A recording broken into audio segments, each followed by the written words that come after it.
Hey everyone, welcome into the second Cleveland Browns report of the day because we got some new Jerry Jeudy trade rumors involving the Cleveland Browns. So I wanted to steal 10-15 minutes of your time and break it all down for you and discuss the possibility of Jerry Jeudy coming to the Browns. So the number one guy on the Jerry Jeudy trade rumors is Benjamin Albright. He's a Broncos beat reporter who you might remember last year was sort of in the know on the Deshaun Watson situation. Well, it wasn't all that much in the know, I guess, because Watson ended up going to the Browns. But anywho, he does have some really good information on Jeudy that I wanted to relay to you all watching.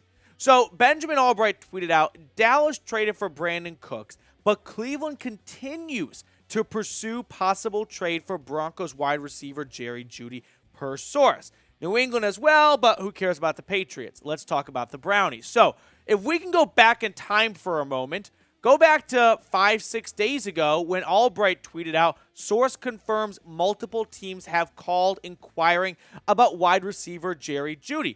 Price tag remains high, team asking for first or a high second and a player. So the Browns have no first to offer this year or next year, so they'd have to be in that high second plus a player.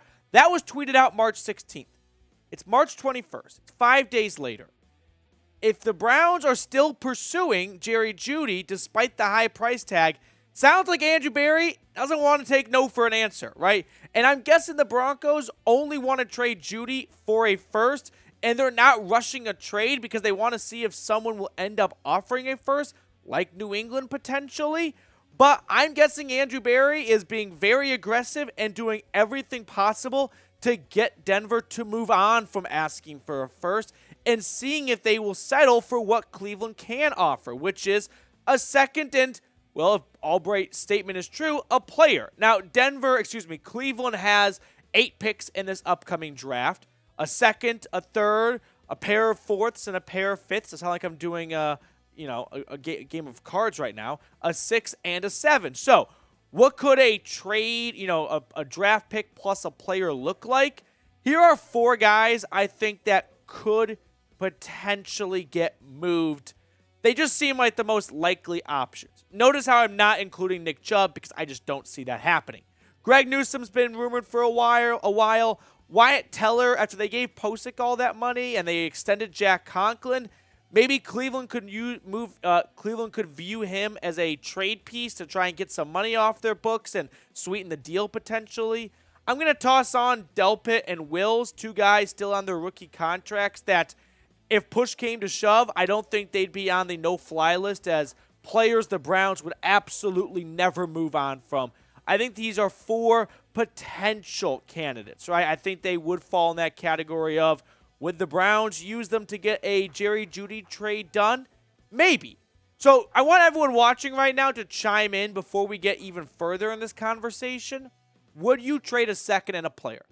Would you do pick 42 and one of those 4 players we just looked at to get Jerry Jeudy to Cleveland? Let me know, yes or no. I always love hearing from what you guys have to say in the comment section.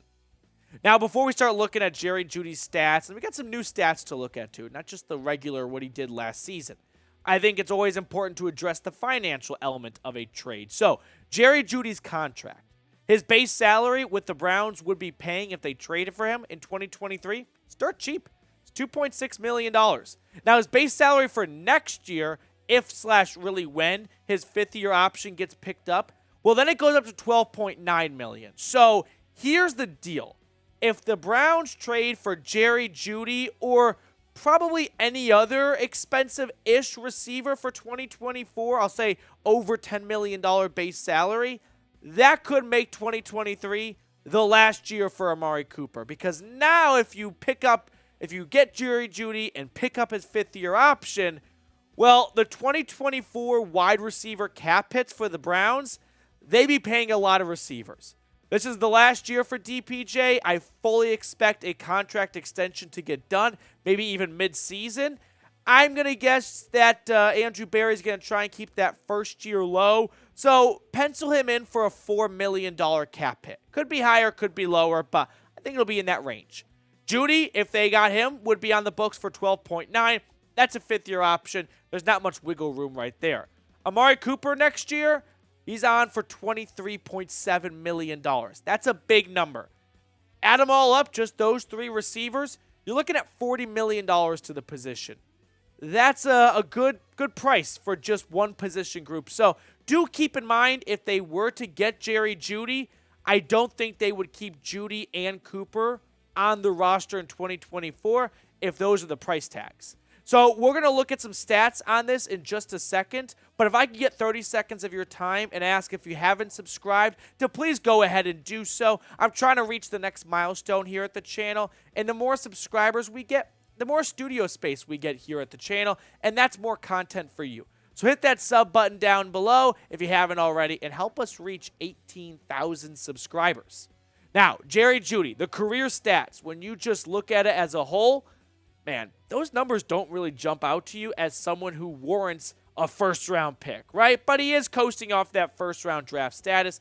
Let's be honest, if this was a player who was picked in round 2 or 3 and those were his stats, no one would be saying that's someone you give up a first-round pick for. But here's why he's generating first-round pick buzz. Look at what he did the last 6 weeks of the 2022 season. 45 targets, 37 receptions, and 523 yards, okay, and 3 touchdowns. If you took those numbers and you extrapolated that over the entirety of 2022, here are the projected stats for Jerry Jeudy. It would be big. 1,400 yards, 8 touchdowns. Again, if you just took the last 6 weeks of 2022 and stretched them out over a 17-game season, 100 receptions, 1,480 yards, 8 touchdowns. Those are the numbers teams are chasing right now of look at the way Jeudy ended the season and then get that for a full season.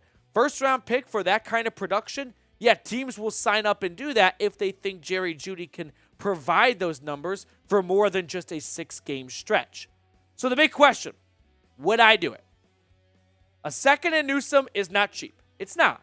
But I think Jerry Jeudy, if he's on the Browns, is winning more games for Cleveland than that second-round pick and Greg Newsome, who is a CB2, CB3 potentially, if you have Martin Emerson over him.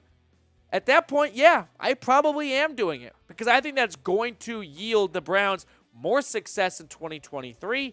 And then you've got a receiver on his rookie deal for an additional year, and then who knows where it goes from there. But Amari Cooper, he's got 2 years left on his contract. I don't see the Browns bringing him back after that.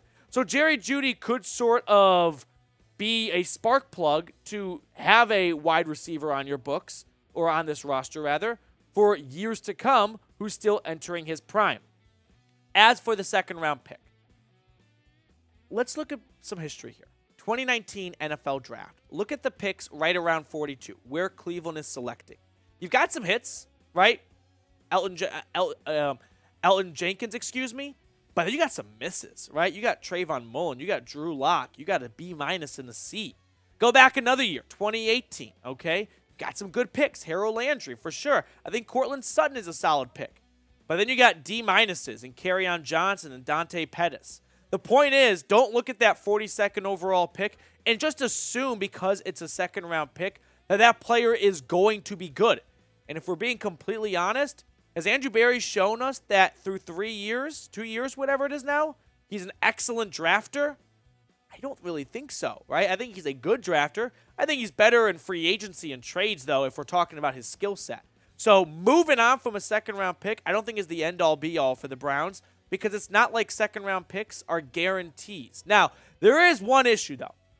If you do move on from the second-round pick, well, that's one less player that could be good. It's still just a lottery ticket. But then you're going to start to have some bills pile up. And it's tough to support a team fully based on free agency and trades. Because the beauty of the draft for GMs is they get to pick 7 or 8 guys who are going to be paid outside of the first-round pick $2 million or less for the next 4 seasons. So if you hit on a few of those guys, that's a few starters for cheap. That's how you keep yourself below the salary cap.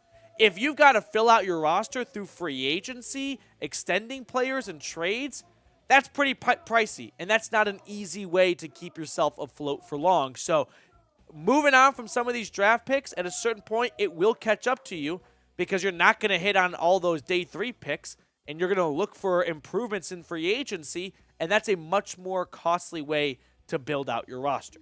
That's going to do it for us on our second show of the day. Thank you so much for tuning in and making us a part of your day. I'll catch up with everyone later with more Browns news and rumors.